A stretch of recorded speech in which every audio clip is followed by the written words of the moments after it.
So welcome to another episode of SLP's Wine and Cheese. I'm Maria, and I interrupted Deb. I know, I don't have any visuals for you. If you could print me some visuals, then Yes. I can be like, or I can write on my hand. That's okay. You can interrupt me. I don't have problems with that. Welcome to another episode of SLP's Wine and Cheese. I'm Deb. And I'm Maria.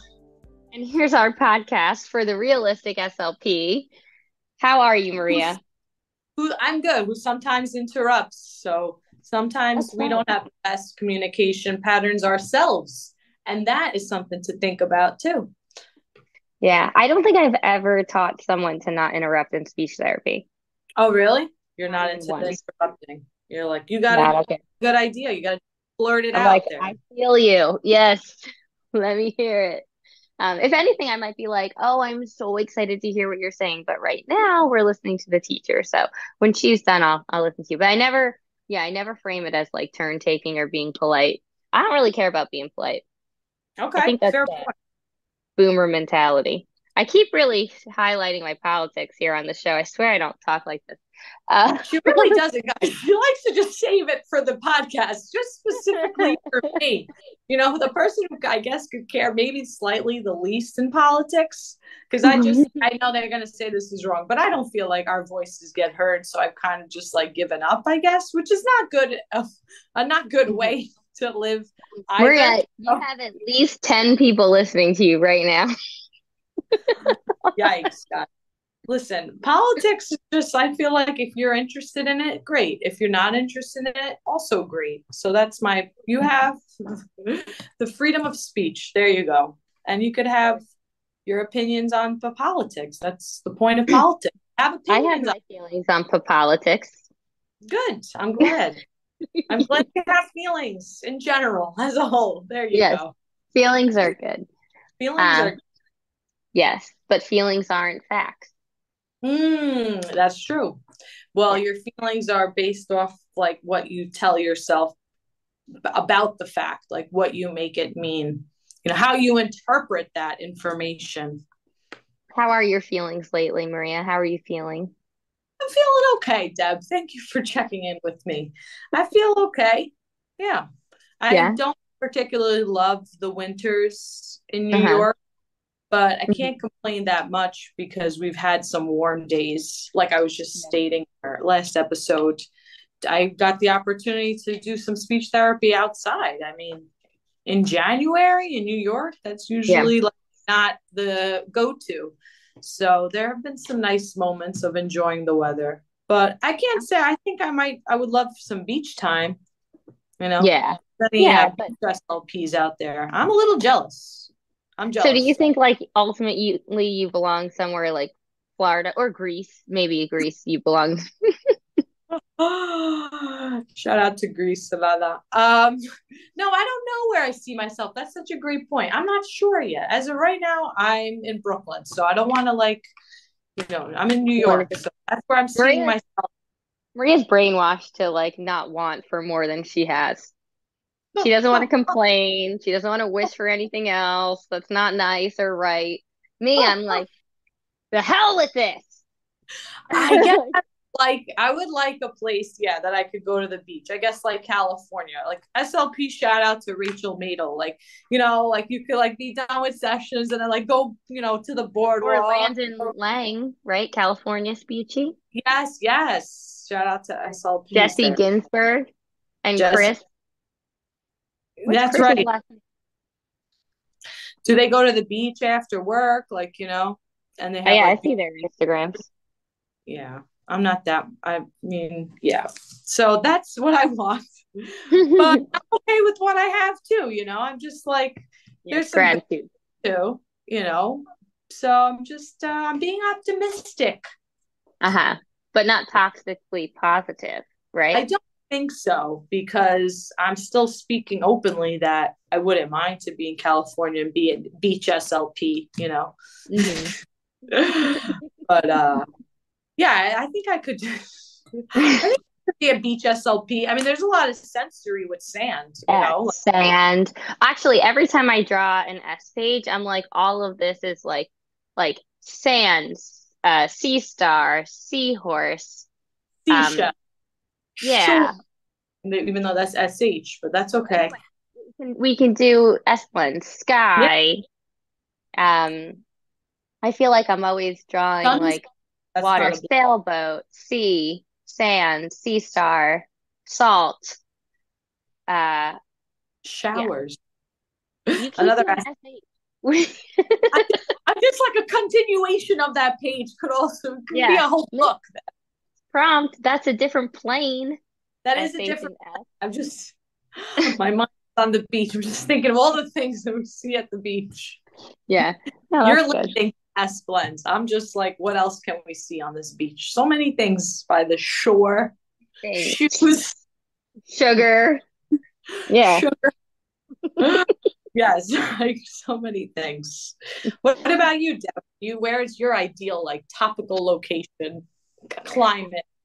I love Brooklyn. It's a fortune. My last apartment I moved out of is now on the market for 42.50 monthly. Like, get the hell out of here. That's insane. I don't even know. And then I'm just think that's in Carroll Gardens. Yesterday I was in Dumbo. I'm passing all these apartments. They have to be like 10 to $15,000 a month. What is your job? And how come nobody told me? Why didn't anyone tell me to get that job? Or are these people just inherently rich? What is it? I need the answers. I don't know how. I guess it's all lawyers, finance, doctors, whatever. I don't know what it is. Um, Why comedians don't that are why don't you on ask? tour. Can you just like ring their bell and ask? Sure, I can try. No, there's signs out front that say all guests must be announced, and there's like people who have to walk you to the elevators. The rich people don't want you to know. Okay, fair point. I don't think they want you to know. It's probably all real estate people too. But yeah, I don't know. Like I just moved to Red Hook and I'm on like the Carroll Gardens side of Red Hook, which doesn't make sense to anyone outside of Brooklyn. But Red Hook is very um it's like close to Manhattan, but also quite inconvenient because the closest trains are in Carroll Gardens. And if you go to like the other side of Red Hook, that's like by the water and that's like kind of getting built up because there's a lot of factories and businesses there, but there's like starting to be more residences, and there is housing there as well. That's like very far, so you need to bike everywhere or have a car. Um, and we spent time over there today. Yeah, I would love to have a house in Red Hook. That would be sweet. I don't know if that's in the cards for me, but Well, it's more affordable once you leave like Carroll Gardens and Gowanus. Red Hook is more affordable, so maybe that's yeah, it more could be. realistic goal too, because those houses there are like 5.5 million, like those brownstones, like six Yeah. million. So, I ouch. see someone on TV or in movies every time I walk my son to school. I'm like, get out. Why are you here? I thought LA was the thing or Brooklyn Heights. Like, stop coming to this neighbor. My dad was born here in his house in 1946. Like, it was all poor Irish and Italian people. There was Mhm. no money here. Like, they had these things called cold water flats. There was no bathroom, like separate things. It was like one apartment. There was no heat. You had like a burning stove. And they would take, as 8-year-old kids, like take their wagons to Red Hook and find lumber yards of wood and drag it back to their house on Garnet Street in Carroll Gardens by the Gowanus Canal to heat their 4th floor walk up cold water flat. Wow. Um, yeah. That's hard work for heat, something we just push a button now and have. So, thanks for Yeah. putting perspective for us. Take a sip of your wine for that. hmm Speaking of, I'm still drinking couple goals. It's a French wine, unfiltered organic wine. I vote drink it. It's quite smooth It's and smooth. How light. sweet do you feel like I learned something when it's very, very sweet, like your tongue just like clicks right behind your alveolar ridge? Or is it more of like your tongue has a reaction like velar, like the back of the tongue? Do you notice anything like that as a response? I'm definitely feeling it more posterior. My Posterior? tongue tip is. being sleepy, like I tell my kids. I'm always like, lift up that tongue tip. Ah, don't don't talk to me like this. Right. Lift up that tongue. Yes. Um, Awareness to the tongue and telling them explicitly what you want them to do with their muscles and their tongue and their structures. Similarly, to if you went to do a workout class, they would be like, engage your biceps. And you're like, okay, I know what I'm doing. So you're also bringing more awareness to what you want the client to do and to have more independence and awareness of what you want them to do. And that will increase the chance of generalization outside the therapy room as well. Like, oh, yeah, right. I'm supposed to be lifting up my tongue when I say lollipop. Yeah. Lollipop's my favorite L word. It is a tough one, man. I don't even, I mean, But it's good. It's all on one plane. yeah, Lollipop. That's what prompt taught me. yes, it did. Yes, it did. One plane. I like it. Lollipop. So you need some good jaw support there. But you could provide that as a Yeah, just parameter hold on to it. and you really want them to bring up their tongue. I use the mighty mouth a lot. Lollipop. I love it. They're always grabbing it and wanting to like brush the teeth with it and all that fun stuff and play with the mouth. And I'm like, that's right. This is our mouth. It's always a good segue. And even for like pragmatic lessons, Hmm. pragmatic lesson I did was like the speaker and the listener, and I like incorporated it in the classroom too. And I made like lips and the ears on popsicle stick and put magnets on the back so the teacher can just like stick them on her whiteboard corner of the room. But it's also like, oh, okay, well, let's see who's going to be our speaker, and then like grab, and then they could have like the mouth popsicle stick. And a lot of our students, it's helping them like, okay, who's going to read the first question? Okay, who's going to be our speaker? You guys are all listening. So just like Hmm. a quick little fun visual, because then they play with the mouth, they put their mouth, they like, pretend like it's a little mustache, you could make it fun too. Yeah, I Yeah, like fun. that. I like that too, Deb. So there's my tip for you guys: speaker, listener, and you can even just take a picture of the student's own mouth, or if you want to make it more personalized, not just like Google images it like I did, Yeah, but you know, Google image also works too, though, because our it mouth is does. a mouth Mouth or mouse. No and one's gonna ears be are, like, those aren't your teeth. yeah, those aren't good teeth. Aren't your teeth. They aren't Oh, your yeah, teeth. They're gonna be yeah. like, those aren't your teeth. Um, Anyway, I think I interrupted you this time, but are you you were saying, saying more frequently I interrupt you? perhaps I am. Perhaps I am. But maybe we're No, even now. you cannot hear me. I said, are you saying that I am the one who is usually interrupting? No, I heard you. Yes, I do. I do Mm, think sometimes you are mm, the one mm. talking. Oh, But it's well, I'm like, sometimes I maybe, have a question. what's the question? No, I said sometimes I have a question, so I have to be like, wait, you're about to tell me something new, and I have a question about something you said already. Okay, fair point. Fair point. Hmm. Yeah. That's all right. That's a good pragmatic lesson right there. Which one? What is the lesson? The lesson is that, wait, I have a question about something you already said, so I don't want you to like move on and lose me. But there Yeah. might be a more easier way to say something like that. Like, wait, I have a question about something you said. Something you Okay. said. But Yeah. anyway, so your pick episode, right, Maybe Deb? maybe more it's about cognitive flexibility. Ooh, cognitive. Because That's a like, so let's say you planned like I have to say this thing at length, but maybe as a speaker you have to be more cognitively flexible in terms of your audience's reception of what you've said. So instead of like, and I don't like when people are like, save all questions to the end. Like when teachers would say that, like, that's going to be so long.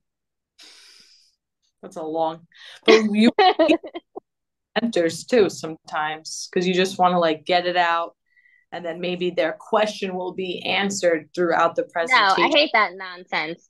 If you Okay. keep listening, maybe your answer will be here. I don't know. Just pause and let them. I think I guess I'm also speaking from like the comedy perspective, like comedians who are just so like joke, joke, joke, joke, joke, jokes. There's no like break in crowd work and like, where are you from? Oh, what did you say? And it's just like setup, premise, punch, setup, premise, punch. And then they like get so grumpy when anyone even like makes a peep. Not I'm not advocating for people to speak at comedy shows. Please don't. But Please laugh and clap. I like when comedians and public speakers take a break Mm, and okay. that they feel so self-assured in what they're trying to teach me that my little question is not going to derail their entire presentation. Or I like a comedian can like take a break because sometimes you have to eat your food. Sometimes like, it's exhausting to listen to for 60 minutes straight. And like comedians who have great shows, they're not just like up there giving a verbatim speech. They're cognitively flexible. Yeah. What about if there's like a recording like Netflix and they only have to like do jokes? But I guess the Edit that. They edit that. Mm-mm. okay, good answer, Deb. Good answer. And those people who they submitted that half hour to Netflix like 8 months prior, Mm-hmm. and they were like, "This is what I'm gonna say." So they knew what they were gonna say if they've been working on that for a year. Right. Their material. So they could take a little break, do some crowd work, alleviate some of maybe your own stress. I like what you're saying. I'm picking up what you're putting down there. I'm gonna next time maybe I have to speak at something. Maybe I will be more cognitively flexible and being like, you could chill a little bit. We could all use a little sensory break. Maybe I should incorporate some sensory breaks. Yeah, it's a little take a sip, take a breather, but uh don't pause too long. Like stay in control of yourself and your crowd. Anywho, I guess I always think about comedy and speech therapy together because I worked as a waitress at Caroline's on Broadway, which is now closed, which is crazy. I worked there for 10 years, but I worked there all through undergrad and grad school. So the same time I was learning about speech language pathology, I was also watching speech and language as a form of entertainment. So Yes.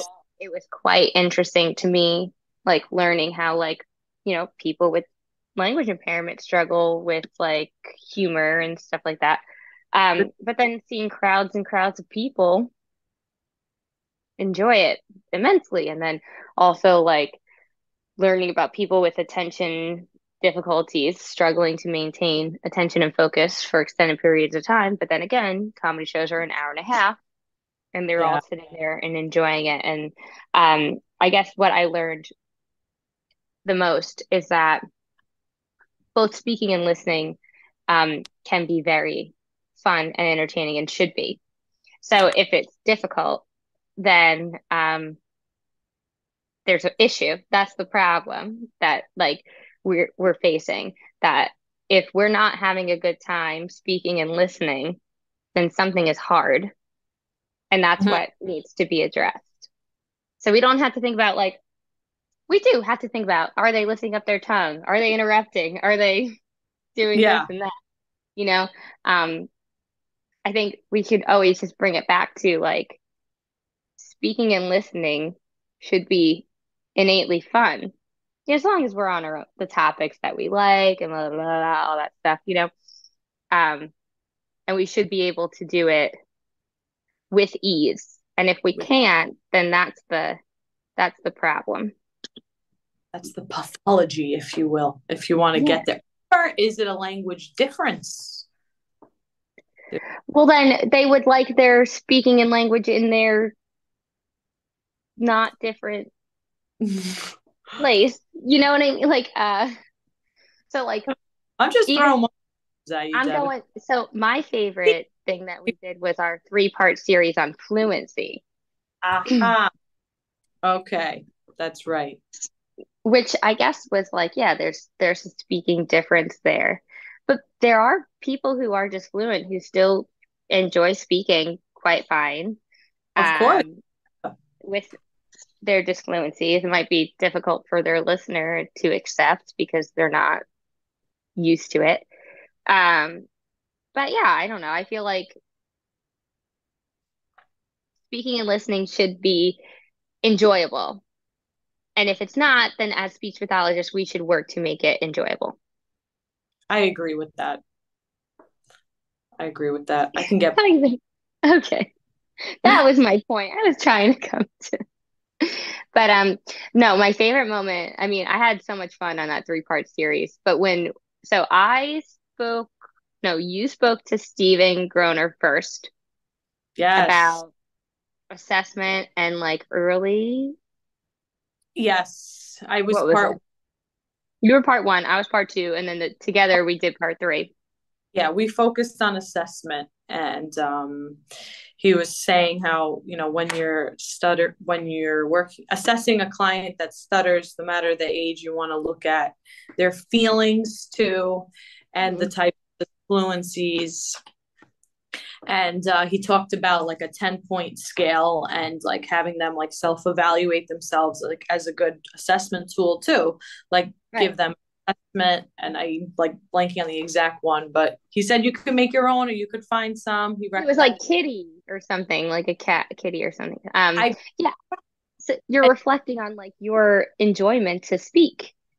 Yeah, and then a score that can go like, let's say like an 8 out of difficulty, 10 being the absolute most difficult, and they score themselves an 8. And the question is like, for example, like I have trouble like it is difficult for me to introduce myself, for example, and they say like highly agree. I give that an 8, but after like 3-4 months of therapy with you, if they give themselves a 6, that's 2 points down, and that's actually statistically significant to a change. So you're like, look at that. So that's also like good rationale to keep therapy going, if it's in a school base or insurance or whatever. If you need to keep up with that with progress reports, which you do no matter what setting, but you could use that in your progress, like according to self-evaluation, patient reported an 8, a few months later they report a 6 now. So that's just a Right. great. 20% improvement on being able to introduce yourself to an unfamiliar peer or adult. Yeah. Um, that's So that. yeah. Again, so like speaking initially was not enjoyable to that That. person, and then you work towards making it more enjoyable. Like I'm happy to be like, hello, I'm Deborah. Right. Yes. Yes. So that's what I want to. I guess like that's my number one goal in all my speech therapy is I just want people to feel happy to speak and be able to make friends and learn easily in school. That's it. I love that, Deb. So then in that episode, which was fun, so then you did that episode.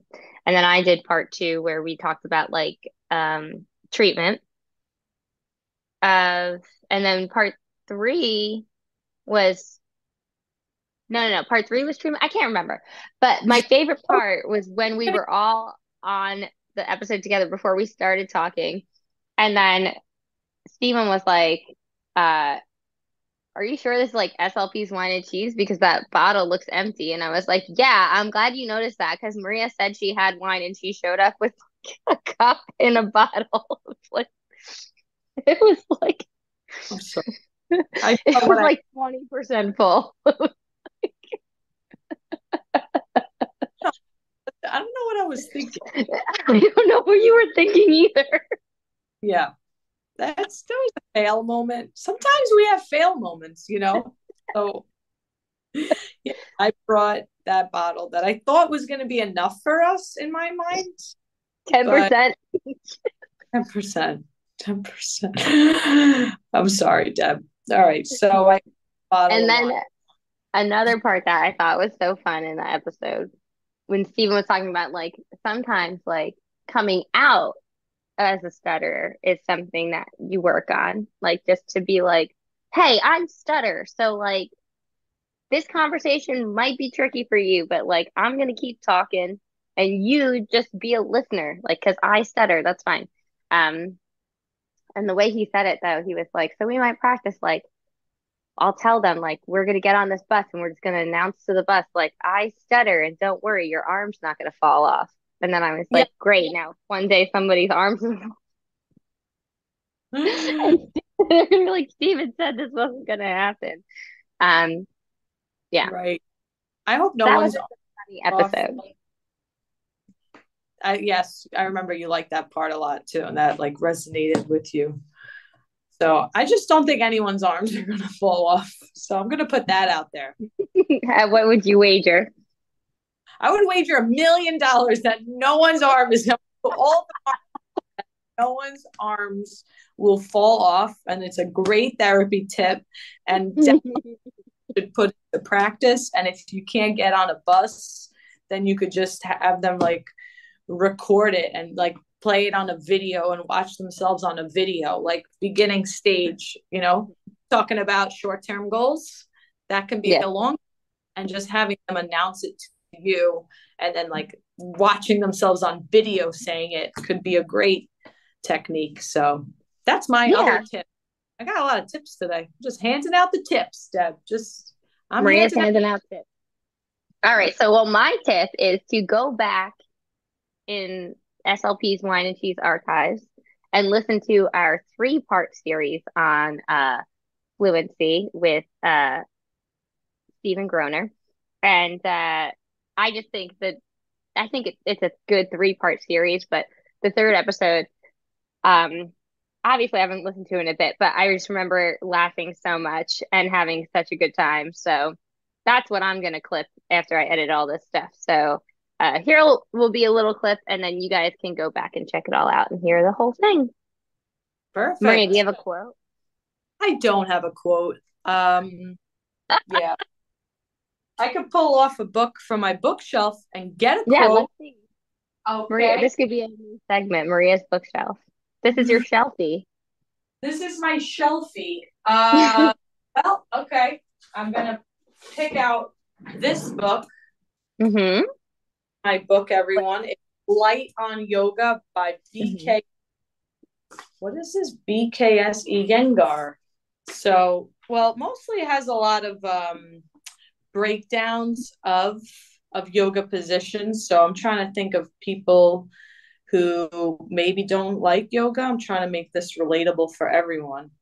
But what yoga taught me the most was how to be comfortable in discomfort. That's the ultimate goal. I guess I am very goal oriented. I had no clue.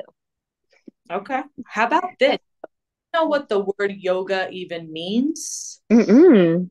The word yoga is derived from the Sanskrit root yuj, meaning to bind, join, attach, and yoke, to direct and concentrate one's attention on, to use and apply.